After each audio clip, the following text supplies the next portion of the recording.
Les as du tricheur face en haut. Alors ce qu'on va faire, donc là c'est un jeu, hein. On peut le voir, hein. A priori complètement mélangé, hein. Là je déconne pas. Hein. Là, c'est souvent les mecs on pense qu'on est des tricheurs, mais c'est pas vrai. Hein. Là-dessus, même pour le fun, on peut le refaire, rien que pour le fun. Hein. D'accord. C'est-à-dire là c'est mélangé. Quoi. Alors, juste pour comme ça, ce que je vais faire, c'est que je vais récupérer les 4 as. Alors bien sûr, je pourrais très bien les récupérer avec les façons que vous connaissez maintenant. Hein. Voilà, donc là j'ai récupéré les 4 as. Et ce que je vais faire, c'est que je vais poser les as, bah tiens je vais en poser un là, hein, comme ça, comme ça, comme ça. D'accord, bien monté comme ça. Ensuite je vais mettre des petits tas dessus, face en l'air. Et mon bébé, je vais te poser une question, d'après toi les tricheurs sont-ils plus forts que les magiciens ou les magiciens sont-ils plus forts que les tricheurs? Ce sont les tricheurs qui sont plus forts que les magiciens. D'accord, toi on va s'occuper de ton cas après. Donc du coup, comment on sait s'ils sont forts ou pas forts? En fait, c'est leur habilité à perdre une carte et à la retrouver très très vite. Mais alors, il y a plusieurs techniques, alors je vais vous montrer. Hein. D'abord, déjà pour perdre des cartes, il y a la technique de ce qu'on appelle l'éventail. Donc là on fait un pseudo-éventail, et ce qu'on va essayer de mettre, c'est l'as à peu près dans le jeu. Quoi. Alors ça aurait pu être un peu plus au milieu, machin, mais bon. Donc le tricheur, ce qu'il arrive à faire, c'est qu'en ayant mis l'as comme ça, il arrive hop, à avoir l'as sur le dessus, et s'il fait ça, en fait, compte, là, c'est revenu à sa place. Mais c'est juste une explication, hein, j'ai pas essayé de vous bluffer, hein, voilà. Hein.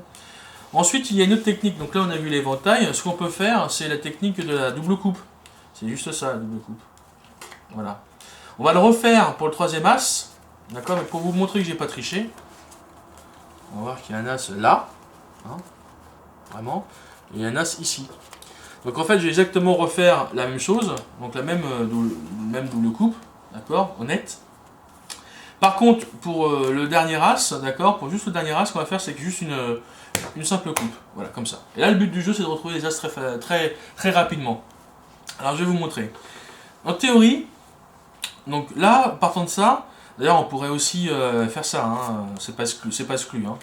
Je vais le recommencer quand même. On peut faire des coupes clean pour les gens. Hein.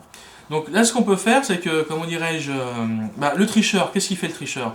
Le tricheur, il fait tac, il fait ça, et lui, il a un as. Bon, le magicien, il n'est pas comme ça. Le magicien, il a besoin de caresser un peu le jeu et de taper comme ça. Voilà, ça c'est net, au moins c'est clean. Et là, effectivement, on a un as. Bon, ça c'est le premier.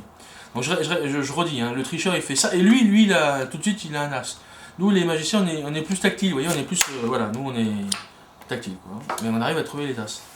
Donc, par contre, il y a un truc qui est important de savoir, c'est que le tricheur, lui, il n'est pas capable de retrouver l'as face en bas, alors que nous, comment dirais-je, si on fait juste ça, on est capable de retrouver un as. Et ça, c'est important. Donc, par contre, il est clair que... Bon, ça, c'est la version tricheur. Hein. Il est clair que des fois, on se trompe. Hein. Bon, voilà, il a fallu que je le dise pour que ça... Effectivement, on se trompe. Bon, quelque part, on voit cœur, pique, trèfle, carreau. C'est déjà pas mal. Et puis là, on voit 7. Bon, on va essayer un truc, alors. 1, 2, 3, 4, 5, 6, 7. Donc c'est pas trop mal.